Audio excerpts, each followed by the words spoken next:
নমস্কার বন্ধুরা, আমি মনিকা আপনাদের সবাইকে স্বাগত জানাচ্ছি আমার চ্যানেল জাজ যাবোতে। আজ আমি নিয়ে এসেছি আপনাদের জন্য তালের একটি রেসিপি। বাঙালির খুবই পরিচিত এবং খুবই জনপ্রিয় একটি রেসিপি হলো তালের বড়া বা তাল ফুরুলি। অঞ্চল ভেদে অনেকেই এটা অনেক নামে বলে থাকেন। আজকে আমি আপনাদের করে দেখাবো তালের বড়া। তালের বড়া বানানোর জন্য সবার প্রথমে যেটা করতে হবে, এই তালটা আগে তালের পাল্পটা আমাদের বের করে নিতে হবে। আমি এই মুখটা খুলে তালের আঠিগুলো বের করে এই ঝাঁঝরি থালাটার মধ্যে ঘষে পাল্পটা বের করে নেব।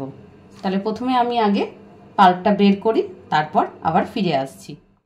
তালের পাল্প আমি বের করে নিয়েছি। আমি একটা বড় বাটি নিয়ে নিয়েছি, তার মধ্যে যাতে সব উপকরণ ভালো করে মেশাতে পারি। আমি এখানে নিয়ে নিচ্ছি 2 কাপ পরিমাণ তালের পাল্প। আমি এখানে তালটা বের করে একটু জাল দিয়ে নিয়েছি। তালে হয় কি, অনেক সময় তালের পাল্পটা বের করার সময় একটু বেশি পাতলা থাকে, একটু জাল দিয়ে নিলে একটু ঘন হয়। আমি সামান্য সময়ের জন্য কড়াইয়ে ভালো করে নেড়ে নিয়েছি। 2 কাপ পরিমাণ নিলাম তালের পাল্প। তালের মধ্যে একে একে আমি সব উপকরণ দিয়ে মিশিয়ে খুব ভালো করে মেখে দেব। প্রথমেই দিচ্ছি আমি 1/2 কাপ সুজি। সুজিটা দেওয়ার পর তালের সঙ্গে ভালো করে মিশিয়ে নেব। এবার এর মধ্যে আমি দিচ্ছি 1.5 কাপ পরিমাণ চিনি। তবে চিনির ক্ষেত্রে এটা আপনারা আপনাদের স্বাদ অনুযায়ী দেবেন। যদি একটু মিষ্টি বেশি পছন্দ করেন তাহলে মিষ্টির পরিমাণটা বাড়িয়ে নেবেন। চিনি দিয়ে খুব ভালো করে মিশিয়ে নেব। এবার মিশিয়ে দিচ্ছি 1 কাপ ময়দা। ময়দাটা পুরো একেবারে দেব না, একটু একটু করে দেব আর মেশাবো যাতে ডেলা না পাকিয়ে যায়।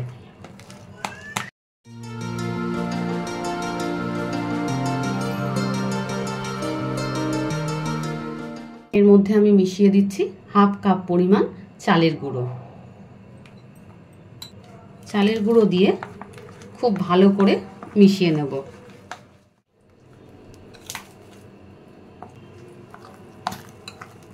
প্রথমে চামচ দিয়ে সব উপকরণ আমি মিশিয়েছিলাম, এখন আমি হাত দিয়ে খুব ভালো করে মিশিয়ে ফেটিয়ে নিচ্ছি।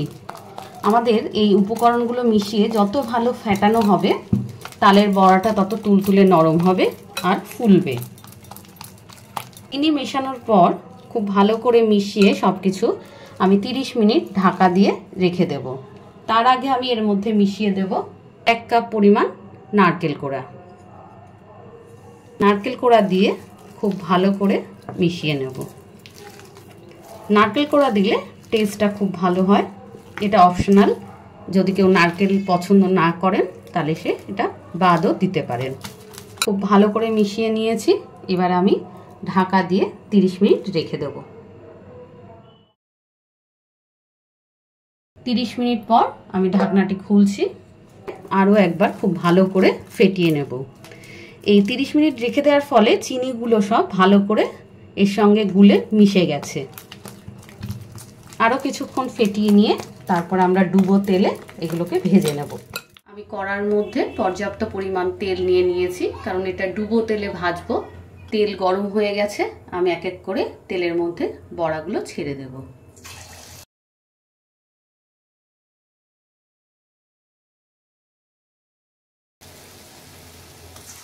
তালের বড়াগুলোকে এবার আমরা উল্টে পাল্টে ভেজে নেব যাতে চারদিক সমানভাবে ভাজা হয়। এটা আমি ভাজছি মিডিয়াম টু লো ফ্লেমে। খুব বেশি জোরে গ্যাসটা থাকলে তাহলে হচ্ছে কি বাইরের অংশটা পুড়ে যাবে, ভেতরটা কাঁচা থেকে যাবে। তাই একটু হালকা আঁচে বারবার উল্টে পাল্টে বড়াগুলোকে ভেজে নিতে হবে।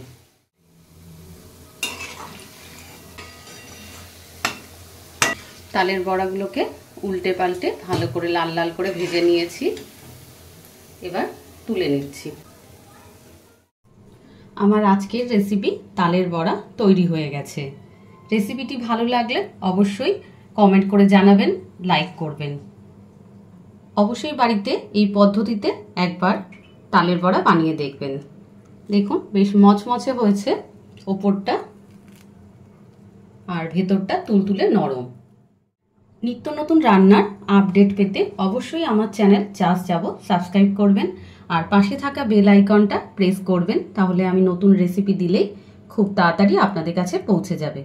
আপনাদের কাছে অনুরোধ, অবশ্যই আমার রেসিপিগুলো দেখবেন, আমার পাশে থাকবেন। আজ এই পর্যন্তই, খুব তাড়াতাড়ি দেখা হচ্ছে আবার একটা নতুন রেসিপির সাথে। নমস্কার।